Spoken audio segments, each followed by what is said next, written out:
Well, thank you. Good afternoon, everyone. And a big thank you, Haiti, to you for keeping us moving, and I will try to stay on your good side. But it's an honor to be joined at this table by so many leaders, so many colleagues, among others, President Tshisekedi. It's very good to be with you, President Ramkalawan, President Hichilema, President Buhari, President Obiang, President Bongo Ondimba. Thank you for your partnership, to help preserve our planet. We're also joined today by members of Congress, members of the Biden cabinet. I think Congressman Meeks is about to join us if he's not already here. We have representatives from multilateral organizations, philanthropies, private sector leaders, activists, academics, youth leaders. To each and every one of you, welcome. The diversity of this group is heartening. A statement not merely of how we're all affected by the climate crisis, but how committed we all are to working together to address it. Last month, many of us were in Egypt for COP27. An African COP was a recognition that as the urgency of the climate crisis grows, our focus must increasingly be on Africa. As we know, 17 of the world's 20 most climate vulnerable countries are on the African continent. 4 straight years of drought in the Horn of Africa have left more than 18 million people facing severe hunger. Communities across the continent are feeling the impact of a changing climate. Severe storms have battered southern Africa. Surging temperatures kindle wildfires in northern Africa.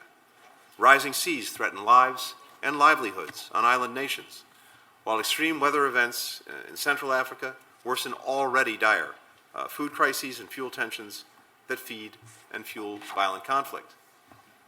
We know that African nations have contributed relatively little to this crisis, but are disproportionately harmed by it. It's both unfair and unrealistic to ask them to turn their backs on economic development and opportunity in the name of a clean energy transition, to ask them, in effect, to forego what many of us have done in the past in developing our countries and our economies. And so we believe that the best way, indeed the just way, to address the climate crisis in Africa is to work together. Earlier this year in South Africa, I had an opportunity to set out President Biden's new strategy for sub-Saharan Africa. It's based on a simple idea. We can't achieve any of our shared priorities, tackle any of our biggest challenges, unless we do it together as equal partners. That's true of every major issue we face today, and it's particularly true of climate change. So, here's how we're addressing this crisis together. First, we are partnering to conserve ecosystems. Africa is home to some of the world's most precious ecosystems, which are critical for combating climate change. This summer, I visited the Democratic Republic of Congo, where forests absorb more carbon than is emitted by the entire continent of Africa. The Congo Basin is also a place of tremendous biodiversity, a life force for agriculture across the region. To support the sustainable management of the Congo Basin rainforest, we've invested over $600 million in the Central Africa Regional Program for the Environment, which brings together the U.S. government and African and U.S. NGOs.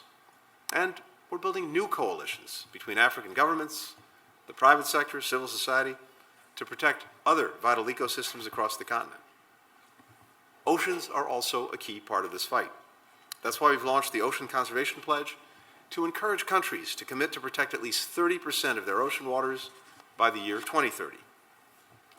Second, we're partnering to make commitments and communities more resilient in the face of climate change.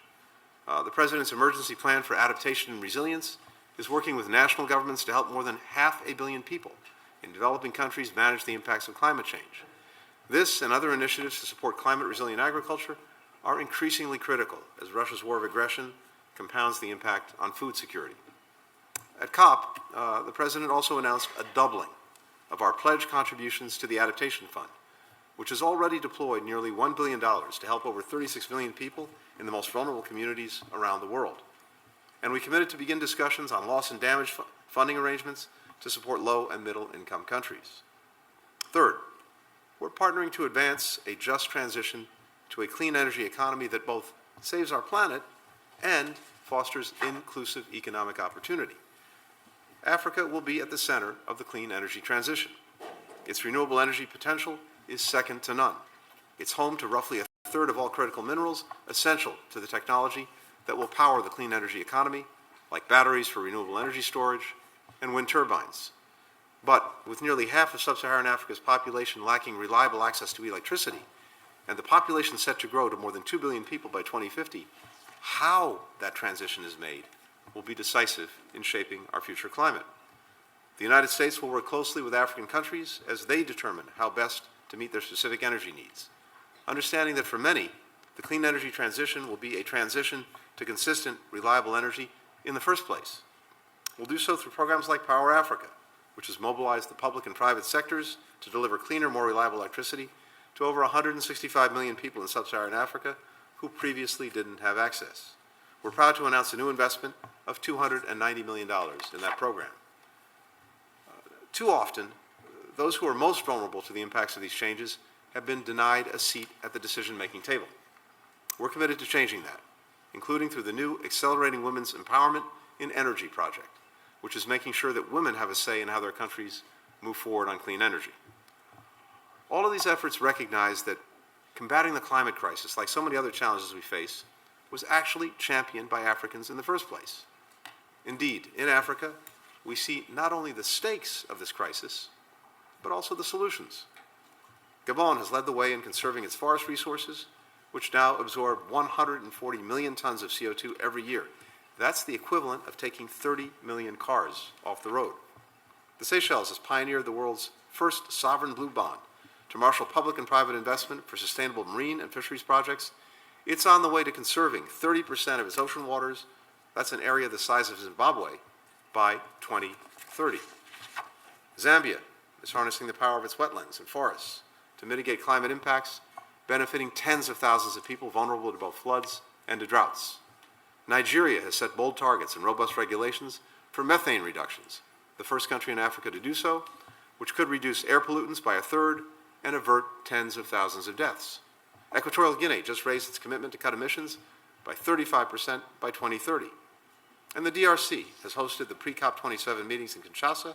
It's teaming up with the United States on a broad scope of these issues through our Sustainable Development Solutions Working Group.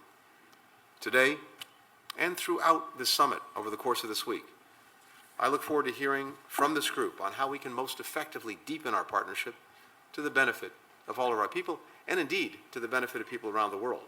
And I look forward to continuing this conversation in the months and also the years to come. This is an enduring project for all of us, but I think we also all feel the fierce urgency of now. And that determination is reflected in so much of the work that is being done and is being represented in this room. With that, it is a pleasure and an honor to turn the floor over to President Sikashedi to offer some remarks. Mr. President, the floor is now yours.